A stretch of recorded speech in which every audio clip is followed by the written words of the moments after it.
एक बार गौतम बुद्ध और इनके शिष्य एक वन से गुजर रहे थे। बहुत देर वन में चलने के बाद बुद्ध और उनके शिष्य एक विशाल पेड़ के नीचे बैठ गए। उस पेड़ के नीचे एक अलग सी शांति थी। सभी लोग उस शांति को अनुभव कर रहे थे। कोई भी एक शब्द नहीं बोल रहा था। चुपचाप सब उस शांति में खोए हुए थे।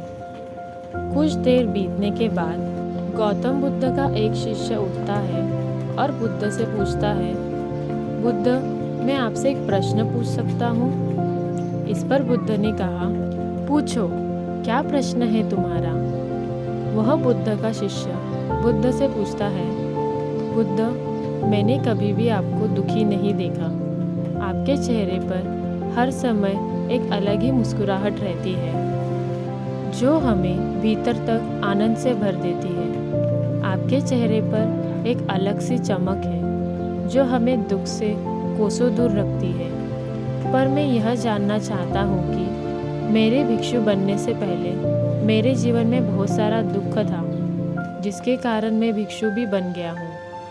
पर मैं अभी तक नहीं जान पाया हूँ कि दुख क्या है। क्या आप मुझे बता सकते हैं कि वास्तव में दुख क्या है? बुद्ध मुस्कुराकर बोले, दुख एक विचार से ज़्यादा कुछ नहीं है।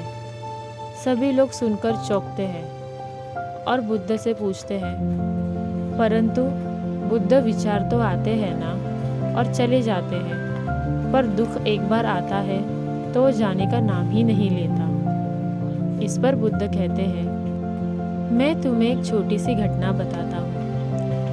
एक बार एक नगर में एक धनी सेठ रहता था। उसके पास एक वफादार नौकर था।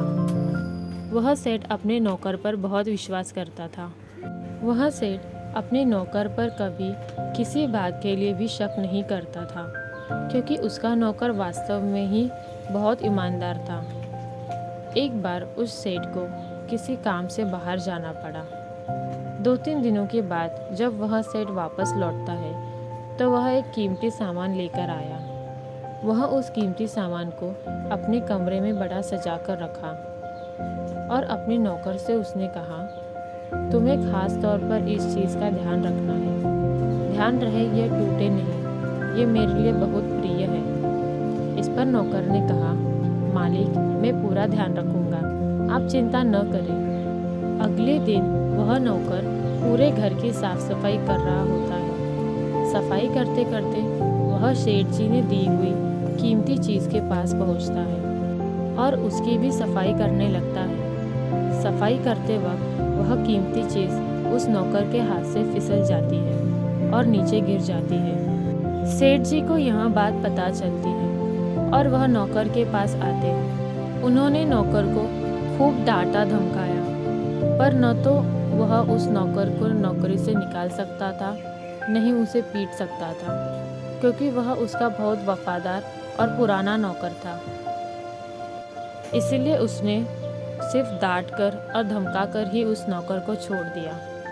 सेठ जी अपने उस कीमती चीज़ के बारे में सोच सोचकर बहुत दुखी हो जाते थे। रात होती थी और सेठ अपने कमरे में लेट जाते थे।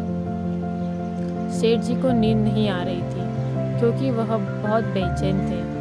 बेचैनी के कारण वह सेठ जी अपने कमरे से बाहर आए और उन्होंने देखा उनका नौकर निश्चिंत के साथ खराटे लेकर सो रहा है। वो यह देखकर और क्रोधित हो गए। सेठ जी ने सोचा, इसने मेरी इतनी कीमती चीज़ तोड़ दी और इसे बिल्कुल भी चिंता नहीं है।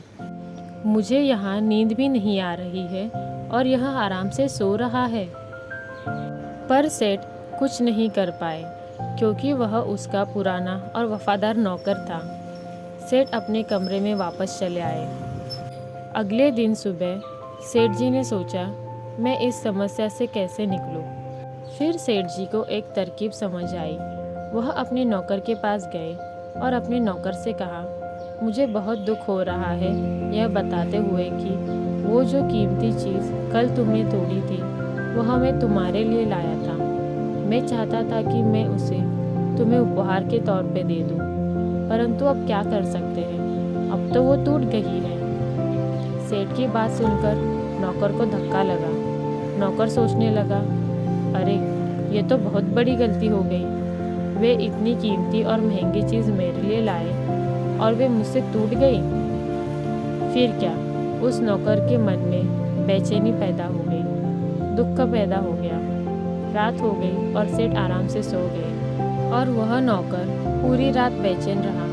उसे नींद नहीं आई। उसे नींद क्यों नहीं आ रही थी? क्योंकि अब उस नौकर ने उस सेठ जी की वह कीमती चीज़ तोड़ दी थी जो वो उसके लिए लाए थे। इसलिए वो दुखी हो रहा था। पहले उस नौकर के मन में यह विचार नहीं था कि वह कीमती चीज़ मेरी है, पर अब उसके मन में यह विचार है कि अगर वो कीमती चीज़ नहीं टूटती तो वो मेरी होती। यह कहानी सुनाते हुए बुद्ध ने कहा, दुख केवल एक विचार है और यह विचार कैसे उत्पन्न होता है। हम अपने आप को किसी चीज़ से जोड़ते हैं। हम जिस भी चीज़ को अपने आप से जोड़ लेते हैं उसे पकड़ने की कोशिश करते हैं। वह चीज़ हमें दुख देती है, क्योंकि वास्तविकता तो यह है कि कोई भी चीज़ हमसे जुड़ी नहीं रह सकती। हर चीज़ आपके पास है और आपकी है, पर कुछ समय के लिए ही। कुछ समय के बाद वह आपसे दूर हो जाएगी। उस दूर होने की घटना को हमें स्वीकार कर लेना चाहिए और आगे बढ़ना चाहिए। यही जिंदगी का नियम है। नमो बुद्धाय।